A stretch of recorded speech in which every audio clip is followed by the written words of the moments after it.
L'Oasi è un deserto che ha smesso di avere sete e i suoi desideri si sono trasformati in ambienti non tanto comuni da trovare.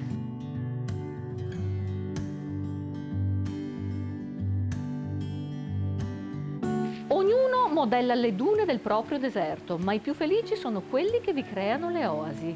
Signore e signori, con onore, l'Oasi Cervara di Quinto di Treviso.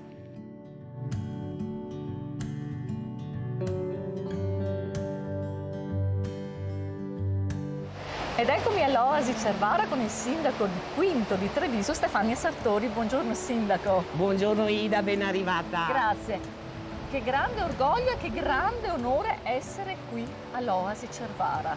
Ti ringrazio perché per me è importante che anche tu abbia vissuto un'emozione entrare in questa oasi, che per noi non è solo un'oasi di pace che riguarda la natura, ma anche tanta storia che qui è ben descritta.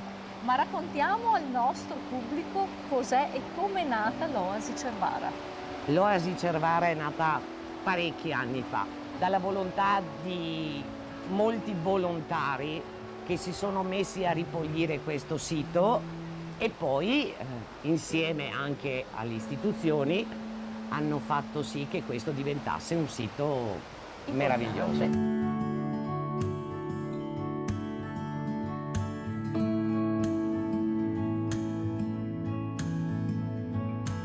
L'Oasi Cervara, sindaco, si trova all'interno del parco del fiume Sile, quello che noi vediamo. Un'oasi che richiama tanti turisti, in particolar modo le scolaresche. Dopo 2 anni di pandemia riprendiamo in mano questa situazione. È un'emozione sentire arrivare ancora i bambini qui. Certo, il rumore delle classi che vengono qui a visitare l'Oasi non è un rumore ma è una festa, perché qui i bambini scoprono e toccano da vicino quello che è proprio la natura, la bellezza che stiamo vivendo all'interno del parco del fiume Sile. Noi abbiamo questa grande fortuna di avere tutto il territorio attraversato da questo bellissimo fiume che il Sile appunto vuol dire silente, un fiume che è molto calmo, molto dolce, che però porta tanta ricchezza.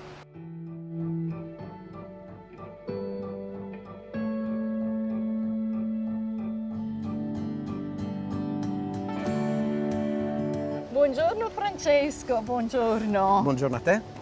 Qui ci troviamo all'interno dell'Oasi Cervara, una riserva naturale di 25 ettari pari a, pensate, 250.000 metri quadrati.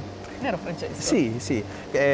L'Oasi di Cervara è praticamente il più grande polmone verde naturale che è presente all'interno del territorio del Parco Naturale Regionale del Fiume Sile. Siamo all'interno del comune di Quinto di Treviso, che già nel 1985 ha istituito questa riserva naturale comunale. È stato uno dei primi casi in Italia di riserva naturale istituito da un ente pubblico.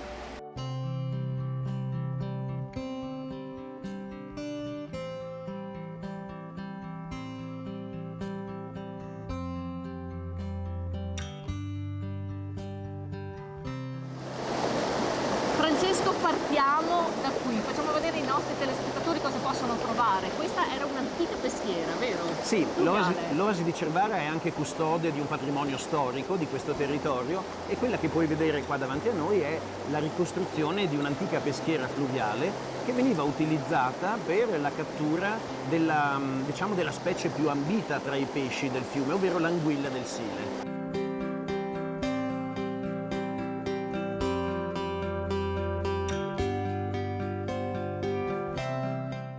Francesco, una delle caratteristiche più importanti dell'Oasi Cervara è proprio che è l'ultima palude rimasta intatta, si può dire, vicino al fiume Sile, vero? Assolutamente sì. Sembra poi di essere proprio una palude, vedo dalla vegetazione che qui abbiamo sia alla mia destra che alla mia sinistra. Assolutamente. Il valore naturalistico di questo luogo è elevatissimo. Un tempo lungo le sponde del fiume questi ambienti erano presenti e diffusi lungo tutto il corso del fiume. Ovviamente poi con lo sviluppo delle attività umane questi spazi si sono ristretti ed è importante oggi conservare questo ambiente perché dà l'idea di come era una volta il Sile. oltre al fatto che rappresenta uno scrigno importante per la conservazione della flora e della fauna del nostro parco. Una flora e una fauna importanti, alcuni esemplari unici al mondo. Qui abbiamo le cicogne. Sì. Ma le cicogne che nidificano. Sì, il progetto che abbiamo avviato nel 2009 ha avuto come obiettivo aiutare questa specie, la cicogna bianca, a tornare a nidificare in questa zona del Veneto dopo un'assenza di anche 300 anni. Ma possiamo andarle a vedere? Ci sono? Assolutamente sì, è proprio il momento giusto. Allora andiamo subito. Andiamo.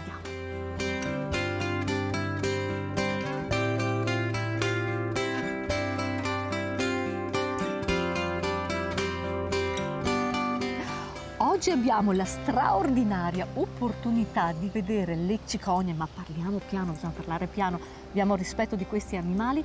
Intanto ce ne sono due, mi dicevi Francesco, che stanno scendendo in volo, perché io sento dei gesti che fanno le altre cicogne, vuol dire stanno aspettando le due cicogne in volo, ma alle tue spalle abbiamo anche la cicogna con il cicognino sotto. E cosa mi dicevi? Lei in piedi sopra il cicognino per fargli ombra, altrimenti si cucinerebbe dal sole. Assolutamente. Maggio e giugno sono i 2 mesi dell'anno in cui c'è la maggiore attività riproduttiva ovviamente delle cicogne, e in questo momento nei 4 nidi presenti all'interno dell'oasi di Cervara ci sono piccoli in ogni nido. I genitori sono estremamente impegnati nell'andare a ricercare cibo, proteggere i piccoli e alimentarli, quindi è un momento in cui c'è moltissima attività e le cicogne si vedono da vicino. Quante coppie di cicogne avete?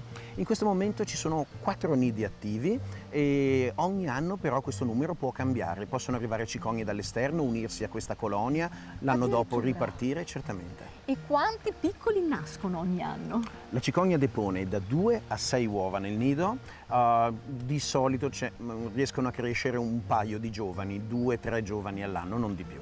Io sento questo gesto che stanno facendo. Perché fanno questo gesto? Per chiamare le cicogne in volo, che poi io ho visto volano altissime. Sì.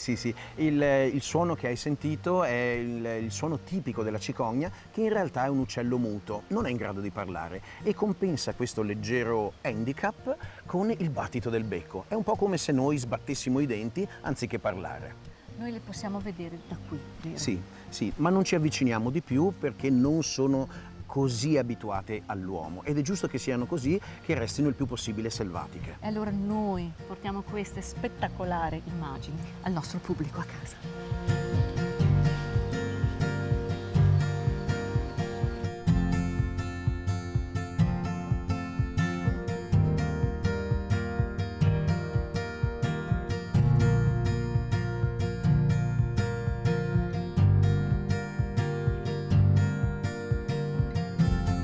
L'interno del mulino una ricostruzione fedele e, se vogliamo, anche perfettamente funzionante. Sì, oggi il mulino di Cervara sostanzialmente è un museo. È un piccolo museo che testimonia quali erano le attrezzature che il mugnaio utilizzava nella sua attività ed è stato ricostruito una trentina d'anni fa dal lavoro di Giorgio Bettiol, che era un capace artigiano che abita a Quinto di Treviso e che si è impegnato in questo lavoro di ripristino. Il mulino oggi non funziona, è fermo, ma se volessimo potremmo alzare le chiuse, aumentare il livello dell'acqua e far di nuovo funzionare le macine. Noi d'altronde vediamo le pale, che sono quelle originali, vero? Che comunque funzionano fuori. Sì.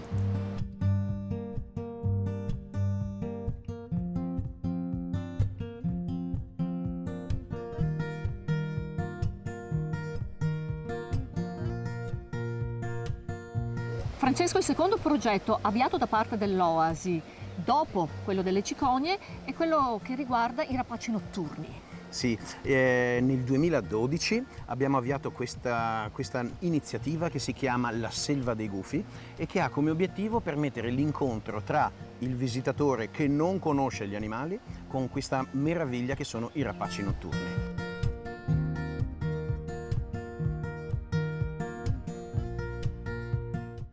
Il rapporto particolare, speciale che c'è tra i rapaci notturni e le scoraresche, i bambini. È un rapporto magico che si rinnova ogni volta che un bimbo entra qua dentro, perché noi appunto proponiamo insieme ai nostri pacchetti didattici anche degli incontri che facciamo in tardo pomeriggio proprio per farli conoscere, e la cosa che i bambini si portano dietro della visita all'Oasi è buona parte l'incontro con questi animali.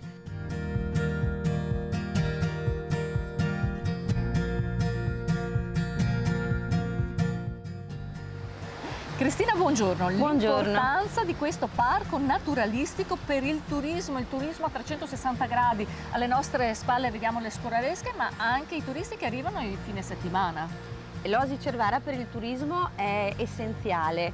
L'Oasi Cervara è un'oasi naturalistica, ma soprattutto è un'oasi di pace. È facile raggiungerla ed è facilissimo perdersi e rilassarsi tra i sentieri e guardando cicogne, aironi, gufi e quant'altro. Grandi le novità per quest'anno, ci saranno delle iniziative, specialmente nel mese di agosto, anche serali per rilanciare il parco. Certo, ci saranno delle rappresentazioni teatrali, sì, ci sarà una notte bianca e letture per i bambini. Nonché teatro. Nonché teatro.